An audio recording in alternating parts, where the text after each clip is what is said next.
We are here in the offices of the Alliance of Californians for Community Empowerment, or ACE, and we're speaking with David Sharples, who is one of the organizers. Thank you for having us. Oh, you're welcome. Glad to be here. So tell us about what you do in the community. So ACE is a community organizing group, so we bring people together to get power in numbers in order to push for real improvements in the community, like foreclosure prevention and winning principal reduction and affordable loan modification so people can save their homes from foreclosure. How many homeowners are you currently working with? We're working with about 100 underwater homeowners, folks who are facing foreclosure here in Richmond. How many people are facing foreclosure?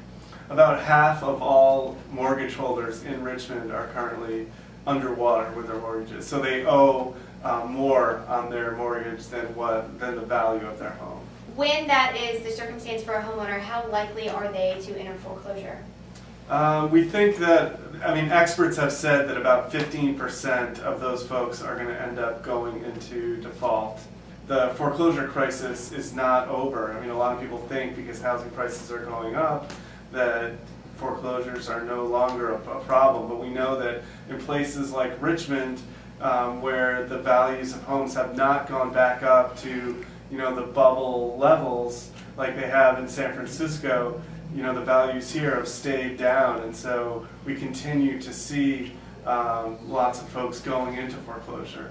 How does the fact that Richmond is a majority-minority community play into the foreclosure crisis here? Yeah, so Richmond is a little over 100,000 people. It's about 40% Latino and 25% Black. And so we know that these banks targeted communities of color with predatory loans. And so now Richmond has come up with this local solution to use eminent domain to seize underwater mortgages and reduce the principal on those mortgages. And now, of course, the banks are saying, no, you can't do that. And if you do that, we will not make loans to folks in Richmond anymore. And there's laws against redlining.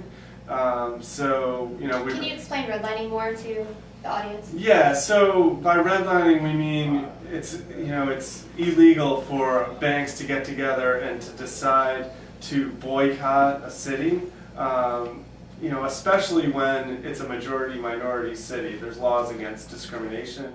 What has the federal government's response been to the possible use of eminent domain in Richmond? So unfortunately, FHFA, which is the regulator that oversees Fannie Mae and Freddie Mac, is currently headed by a Bush appointee, Ed DeMarco, who has not been supportive of principal reduction. He has sort of spouted the Wall Street's line that this is not a good use of eminent domain, this is not a legal use of eminent domain, and he has opposed it and said that FHFA could file a lawsuit against cities or not make loans in cities that use eminent domain. What has the administration's response been to the foreclosure crisis just around the country in general? Are they actively doing anything to stem foreclosures in America? Honestly, we don't think the federal government has done a good job at all. There's been a number of different programs out there that were supposed to help people, and a lot of them have not helped people in terms of principal reduction. ACE was one of the groups that pushed our state attorney general, Kamala Harris, to do a settlement with the banks, which has resulted in some more principal reductions here in California, but we don't think it's been enough. And so for that reason, we've really been pushing banks like Wells Fargo and Chase and Bank of America to do more principal reduction. Do you think the settlement that you obtained from the banks was adequate? It was not as big a settlement as I would have liked to have seen, but it was, $20 billion or something like that. So I believe it was $18 billion. Okay. But then the checks that individual homeowners got, you're talking about $800 Right. bucks. Sorry we took your house, here's $800 bucks. What do you think it's going to take to eventually solve the problem of foreclosures, not just in Richmond, but around the country? It's going to take people coming together to get power in numbers and putting pressure on these banks to do the right thing and help people. They were the ones that got us into this financial mess in the first place, and they need to be held accountable. We're upset that more of these bank CEOs have not gone to jail. A lot of people would say to that response that it's the banker's fault. That what about the lack of sophistication on the part of borrowers? What do you think about that?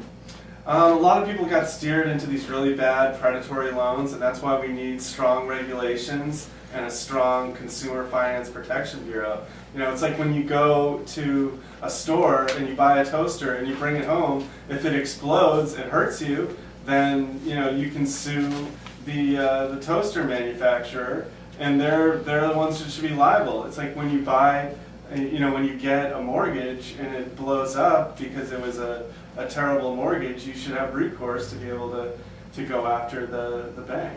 So financial malpractice, if you will. Exactly. If you could say one thing to Obama right now about mortgages, the foreclosure crisis, what would you say to the president?